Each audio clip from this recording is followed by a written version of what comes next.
Hi guys, আমি এখন বিশাল এক বন অঞ্চলে ঢুকছি। দেখেন, এখানে ওখানে নিমের গাছ, এখানে বন, শুধু বন আর বন। পাখি ডাকতেছে কিচির মিচির। দেখেন কি অসাধারণ। আমি মঈন খান বন পরিদর্শনে ঢুকছি, ঠিক আছে? বন পরিদর্শন করতেছি, কি অসাধারণ, তাই না? দেখেন, খোলা আকাশ, অসাধারণ ভিউ, মেঘলা মেঘলা আকাশ, সেই। এখন আমি বনের থেকে বের হলাম,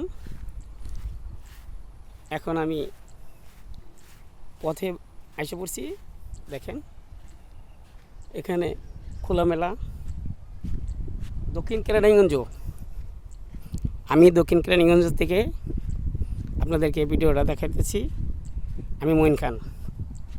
অসাধারণ ভিউ, অনেক দিন পরে আসলাম এই সাইডে, অনেক দিন আসি না, খুব ভালো লাগতেছে গাইস। আপনারা কে কোথায় আছেন জানি না। এই দেখেন একটা বড়ই গাছ, ওহ সেই। ওইখানে একটা খেলার মাঠ দেখা যায় ছোট। আমি যেখানে যাবো ওইখানেও খেলা হইতেছে, ফুটবল খেলার উদ্দেশ্যে আমি যেতেছি। আমরা গত সপ্তাহ জিতছি, একটু আগে একটা ম্যাচ হয়ে গেছে, ওই ম্যাচটা ড্র হয়েছে এক গোলে। গত সপ্তাহে আমি নিজে খেলছি, 3-1 গোলে আমরা ম্যাচ উইন হয়েছি। আমি আসার আগ পর্যন্ত একজন মেন কম ছিল, আর 1 গোলে পিছিয়ে ছিল আমার দল। আমি নামার সাথে সাথেই 5 মিনিটের মাথায় গোল আদায় করে নিয়েছি। তারপরে আরও 2টা গোল করেছি। আমি গত সপ্তাহে গোল করিনি, আমার প্লেয়ারদেরকে দিয়ে আমি গোল করেছি।